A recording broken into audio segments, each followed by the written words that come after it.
আসসালামু আলাইকুম বইনেরা, কেমন আছেন সবাই? আজকে নিয়ে আইছি বকুল পিঠার রেসিপি। এত স্বাদ কি কম বইনেরা, যাকে খাওয়াইবেন সে বলবো অমৃত। বলবে বোন কোত্থেকে শিখছেন, একটু আমাকে বলেন।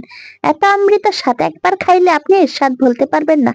তো হেলে কে কইছি সামনে অনেক মজা আছে, উপরে কিন্তু ভিডিওটা টান দিবেন না, তাহলে কিন্তু সেই মজাগুলি মিস করে যাবেন। তো সেই বকুল পিঠা বানানোর লিগে এখানে লাগবে কিছু ক্ষীর। এই ক্ষীরটা বানাই নেবেন, এখানে কিছু দুধ দিবেন, দুধটাকে ঘন করে জাল করবেন, তারপরে চিনি অথবা গুড় দিবেন, তারপরে সামান্য একটু চাউলের গুঁড়ো অথবা ময়দা দিয়ে তারপরে এরকম করে ঘুরটা পেটটা সুন্দর করে একটা ক্ষীর বানাই নেবেন। পাটির সাপটার ক্ষীর যেরকম বানান ঠিক সেরকম একটু শক্ত হবে, যেন হাত দিয়ে গোল গোল গোল গোল করে একটু এইভাবে গোল্লা বানায়া সুন্দর করে সন্দেশের মতো বানাই লইতে পারেন, ঠিক সেরকম ভাবে বানাইবেন। আবার একবারে এত বেশি শক্ত বানাইবেন না যেন খাইতে গেলে দাঁত ভেঙে যায়, সেদিকেও খেয়াল রাখবেন।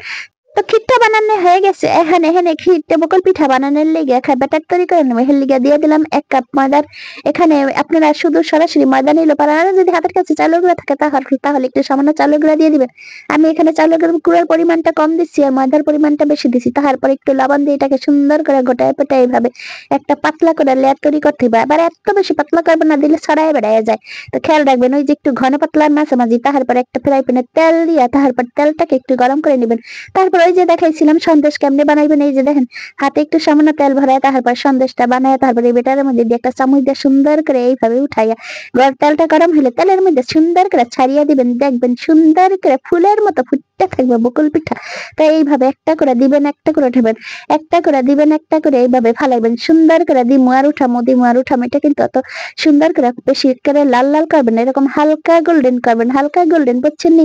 তারপরে এই যে সুন্দর করে এক সাইডে দিলাম, আবার এক সাইডে রেখে দিলাম, আবার দিমু, আবার উঠামো, এইভাবে করিয়া সুন্দর করে সবগুলো পিঠা কিন্তু আমি ভাজিয়ে লমু। ওই যে দেখতেছেন কিভাবে দেখাইতেছি।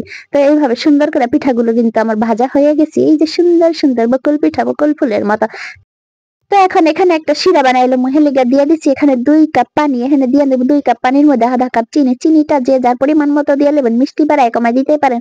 আর যদি শিরায় না দিতে চান তাহলে মালাই বানায়ও দিতে পারেন। এখানে দুধ ঘন করে জাল দিয়ে তারপর কিন্তু সেই মালাইটার ভিতরে ভিজাইতে পারেন। আর চিনির শিরাটা আমি এখন চিনির শিরাই দিয়ে নিব, কারণ এখানে আমার হাতের কাছে এখন দুধ নেই, সেই জন্য চিনির শিরাই দিয়ে এটাকে খেয়ে নিব। কারণ খাইতে মন চাইছে সেটা বললে কথা, সেটা আবার খাবো না, হয়তো আমার আবার খাইতে মন চাইলে আমি আবার সেটা বাকি রাখি না, যেটাই থাকুক সেটা দিয়েই কিন্তু বানায় ফেলে। তারপরে মনের মতো করে খেয়ে নিই। যখন দুধ আসবে তখন দুধ দিয়ে বানায় খাবো, খাবো।